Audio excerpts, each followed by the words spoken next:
Now I'm ready to put on my gloves. Just in case, I'm just going to make sure. For me, I'm going to do just a little bit of a medical hand wash.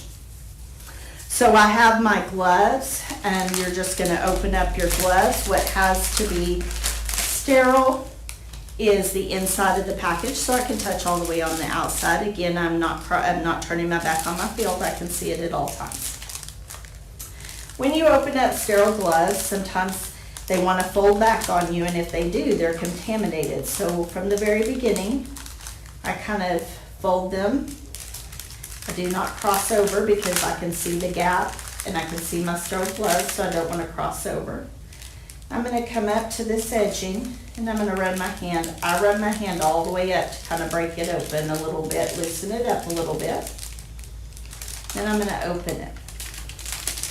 If at this point something happens and the package falls back over the top, you have to start your sterile gloving over again. You have to get a new package. But in this case, it has not. Take your time doing this and get them set, okay?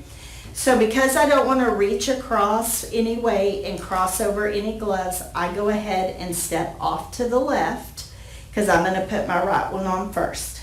I take my fingers and I just pinch the edge of the cuff. I come straight up and come straight back.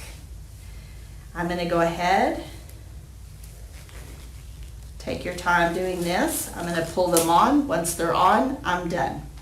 I'm going to come back over, and now sterile to sterile, I can touch anything on this glove that I want to. If I need to, if it starts to stick, do not panic. Just take your finger. You can hold the 1-inch border here. You can put your finger on the package. Just do not get close to this glove. And you can go ahead and pick this up. Do not scrape the fingers across the package, as you can potentially contaminate it. So you just should come straight up. And go ahead and get your glove. Get it the way that you want it.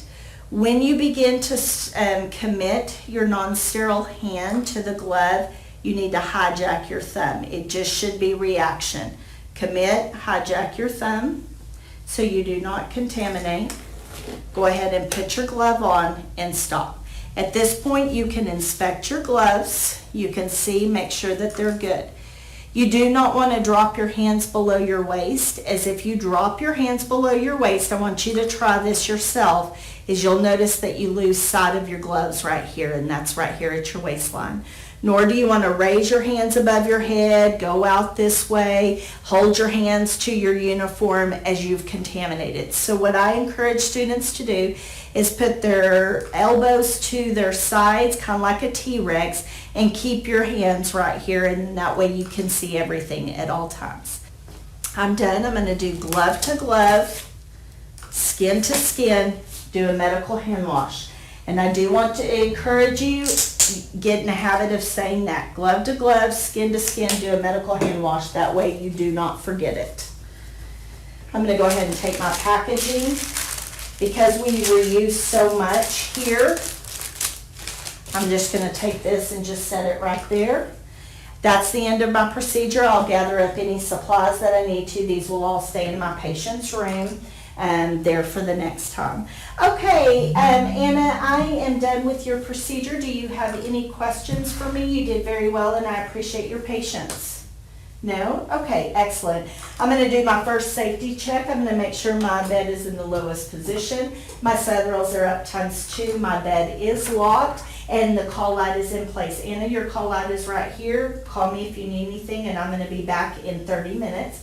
As I get ready to go, I am going to again do my second safety check. Make sure that my bed is in the lowest position. My side rails are up ×2. The call light is in place, and my bed is locked. The last thing that I want to do whenever I go out, first I want to assess to make sure that I did not have any breaks in sterility, which I did not. Any expected or unexpected outcomes that occurred, I want to make sure that I report those to the physician if I need to. And then I want to notify the physician of anything that was not expected, or if I just need to tell him what's going on, and then I want to document.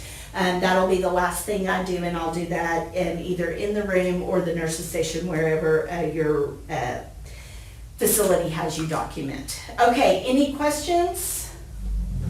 Wonderful. Again, I have laid eyes on my patient. Everything is good. Last thing I'm going to do before I walk out is I'm going to do a medical hand wash. Thank you. I'll come back and check with you in 30 minutes.